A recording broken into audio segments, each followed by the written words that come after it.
to move giant stones to the summit of his temple. But how did they cut the stones in the first place? Remember, this temple is built almost entirely of granite, one of the world's hardest stones. How did Raja's workers 1,000 years ago shape and carve this immensely hard stone using only primitive tools?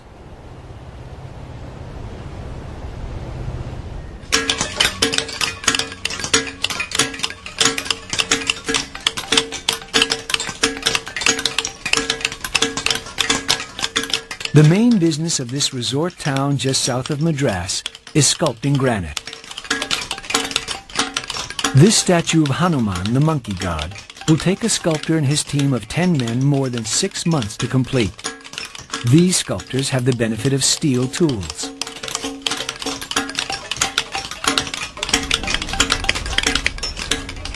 In the 9th century, the only tools available were made of soft iron. It would have taken many years for a statue like this to be carved. So this carved rock face must have taken decades.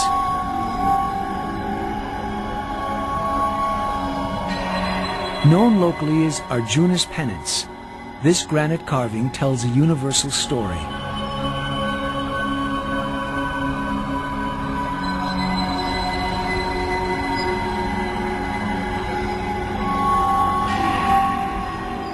See this holy man standing in the burning sun on one leg, with his hands in the air performing the penance?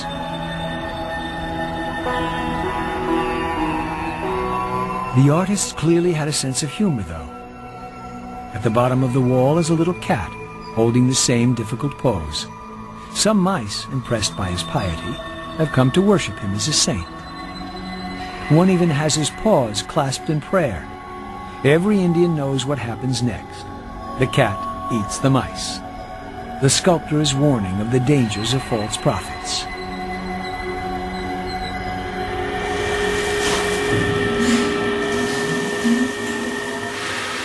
Iron tools might have been fine for sculpting, but how did these ancient craftsmen quarry the hardest stone in the world? Today, even a diamond-tipped circular saw and countless gallons of water will take hours to cut through this block of granite. Looking around, you can see clues to how this would have been done 1,000 years ago. Once he had decided which segment of stone he wanted to quarry, the stonemason used a small iron chisel to hollow out rows of little pockets in the granite. Then he hammered wooden blocks firmly into the holes and poured water over them. The wood would then slowly swell until the granite split. That's how Raja quarried stone for his temples.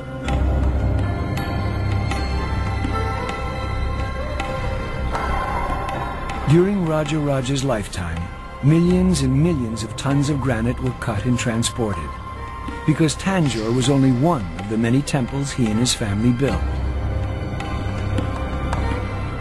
Raja moved enough granite to build the Great Pyramid of Giza.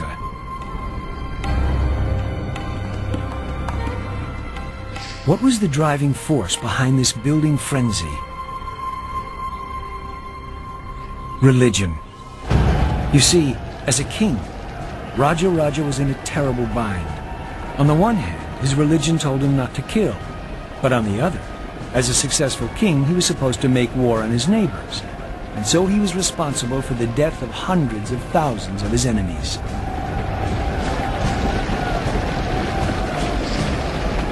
He firmly believed in reincarnation, and that his actions in this life would determine his luck in the next life. So given the blood on his hands, he might come back as a worm, or even worse. That's why in the painting of Raja in the secret passage of the great temple at Thanjai, the greatest warrior that India ever produced is shown paying respect to his elderly guru. The holy man held the key to Raja's salvation. He knew that Raja had to build more temples in order to ensure a good reincarnation. So the man responsible for the spiritual health of the king was painted in front of the great Raja.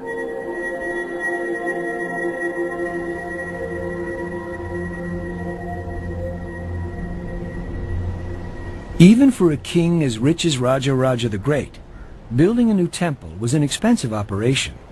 It wasn't just the building, it was the upkeep. An Indian temple employs thousands of people.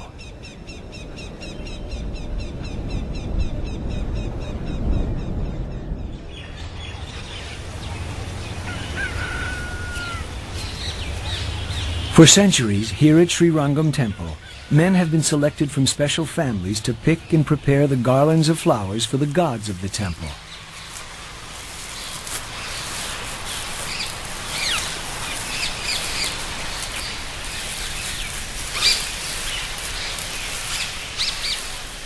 "58-year-old Ramanuja can never marry and must maintain a vow of silence as he prepares garlands for the gods.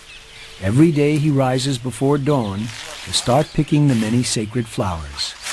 String is strictly forbidden, so he uses fiber from dried banana trees to tie the garlands together. Up to 40 garlands a day for 20 gods and saints are produced in this little room, which no one except Ramanuja and the other garland makers can enter.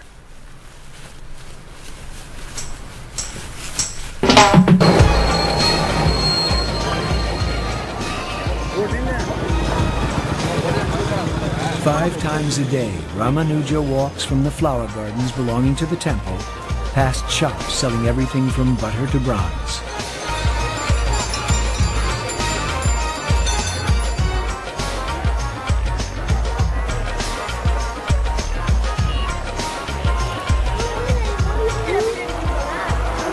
It's a huge, bustling city of 50,000 people, and all of them depend on the temple for their livelihood. Ramanuja is part of a team of several hundred people who maintain the temple and its rituals. And in Raja Raja's day, the king paid for the whole thing.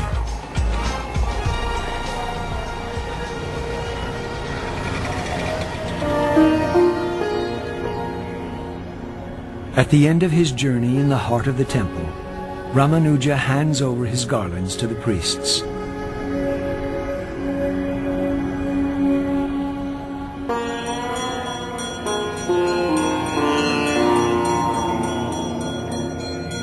So that the many gods of India can be properly cared for. In his lifetime, Raja Raja's great temple at Thanjai was a hive of activity. A temple this big needs hundreds of people to run it. Inscriptions tell us that over 4,000 cows, 7,000 sheep, and 30 buffalo were needed to supply the butter for the hundreds of lamps that lit the temple. It must have been a blazingly bright place. And all this was to light only one temple. Raja Raja provided for hundreds of temples that he created, spending fabulous sums of money to ensure that he kept his karma in good standing. Because of his generosity, Raja Raja hoped the gods would overlook his many transgressions and be persuaded to reincarnate him in his next life as something a little better than a worm. This religious devotion led to an event that radically changed the entire course of all human history.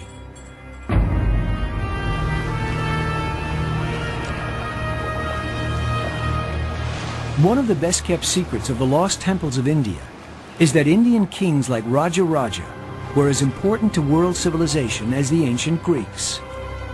Indian traders rode the monsoon winds to Southeast Asia and beyond, bringing their gods, art, and architecture.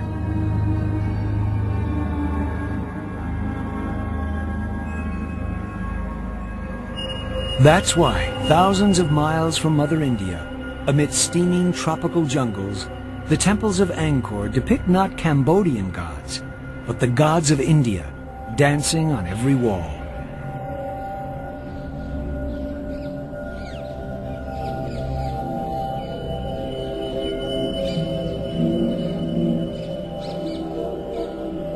Not only did the traders bring new religions to distant parts of Asia, they also carried with them some of the greatest art ever created, the incomparable religious art of India.